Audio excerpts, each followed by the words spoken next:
ICT merupakan akronim dari perkataan Information and Communication Technology yang bermaksud teknologi komunikasi maklumat. Umum mengetahui bahawa ICT mempunyai beberapa kebaikan seperti mempercepatkan urusan manusia, memudahkan serta meringankan beban kerja, membantu komunikasi yang lebih efisien dan menghubungkan sesiapa sahaja walau di mana mereka berada. Namun, teknologi moden ini juga turut mendatangkan pelbagai impak kepada setiap orang. Misalnya, memberi beban kepada individu yang tidak mahir terhadap penggunaan teknologi baharu dan seseorang individu itu terpaksa berhadapan dengan norma-norma baharu seperti buli cyber, mangsa skamer dan sebagainya. Melalui video ini, nilai etika positif yang ingin diketengahkan adalah nilai integriti. Integriti merujuk kepada sikap jujur dan menunjukkan kepatuhan tanpa kompromi terhadap prinsip dan nilai moral serta etika yang kuat. Sebagai masyarakat yang terdedah dengan penggunaan ICT, kita perlulah amanah dalam menggunakan kemudahan yang telah diberikan oleh pihak kerajaan. Pengguna media sosial memiliki tanggungjawab terhadap masyarakat dan seharusnya digunakan mengikut peraturan yang telah ditetapkan.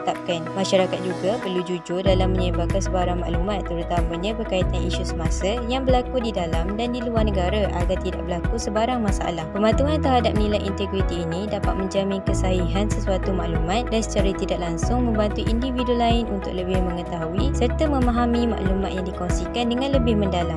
Nilai etika negatif yang perlu dielakkan oleh masyarakat adalah penipuan. Penipuan ini biasanya dilakukan oleh individu yang tidak bertanggungjawab untuk keuntungan diri sendiri tanpa menghiraukan orang lain. Terdapat beberapa amalan penipuan cyber yang sering berlaku pada hari ini iaitu penyebaran berita palsu, skim cepat kaya, pemindahan wang secara haram dan sebagainya. Amalan-amalan seperti ini telah menyebabkan pelbagai masalah berlaku. Sebagai contoh, penyebaran berita palsu akan menyebabkan operasi pihak polis terbantut kerana lambakan laporan yang tidak sahih berkenaan isu keselamatan negara. Hal ini secara tidak langsung akan menyebabkan pelancong luar memiliki perspektif yang negatif terhadap Malaysia. Menurut undang-undang negara, individu yang menyalahgunakan rangkaian media sosial atau media seperti laman sesawang, WhatsApp, Telegram, Twitter, portal, Facebook, blog, web TV dan sebagainya untuk penyebaran berita palsu, mengancam keselamatan dengan niat menyinggung perasaan, menganiaya, mengugut atau mengganggu orang lain boleh dikenakan tindakan mengikut Seksyen 233-1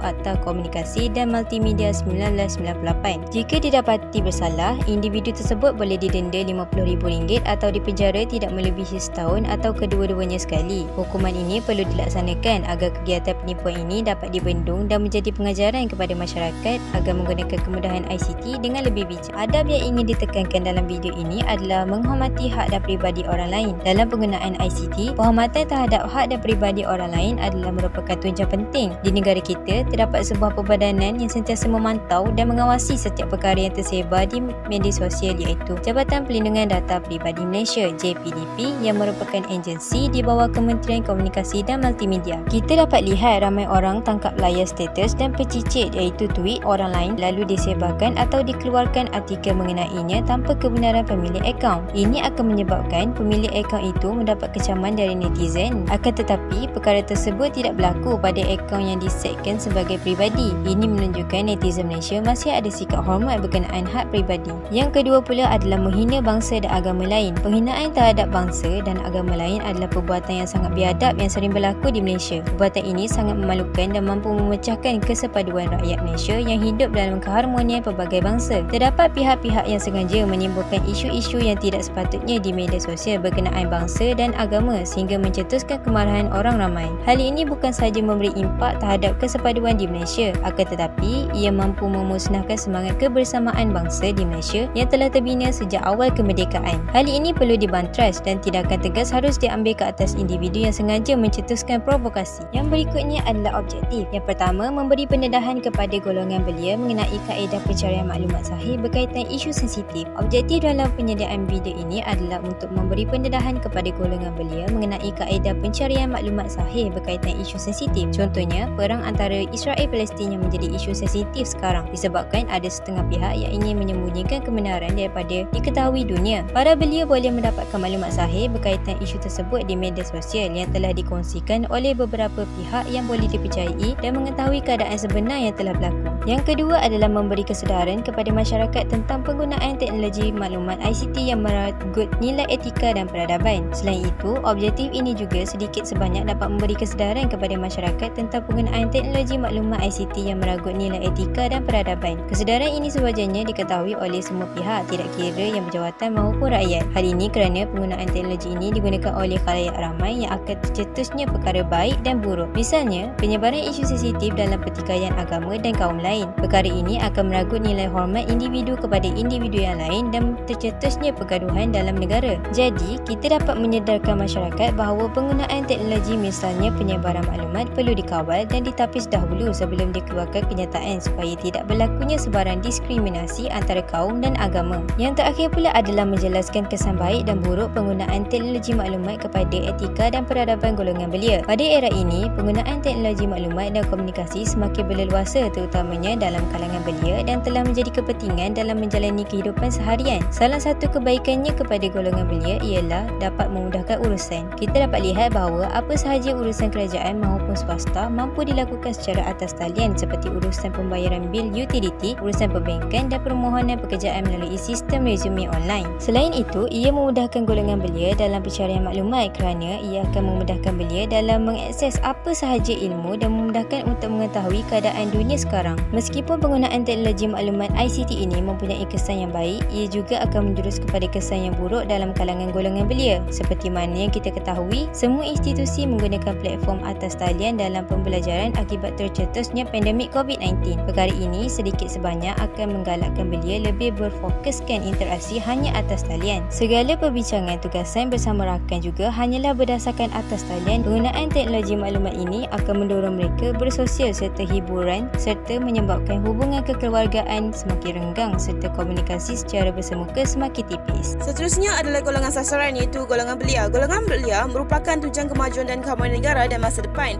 Golongan belia adalah sepenting kepada agama dan keamanan negara, seterusnya merupakan bakal pemimpin negara. Mereka yang akan memikul pelbagai tanggungjawab untuk mengekalkan kedaulatan dan kesejahteraan negara pada masa akan datang. Soekarno pernah mengungkapkan bahawa berikanlah saya 10 anak remaja pasti saya akan gegarkan dunia. Jelaslah bahawa golongan ini mampu memberi impak yang besar kepada pembangunan negara.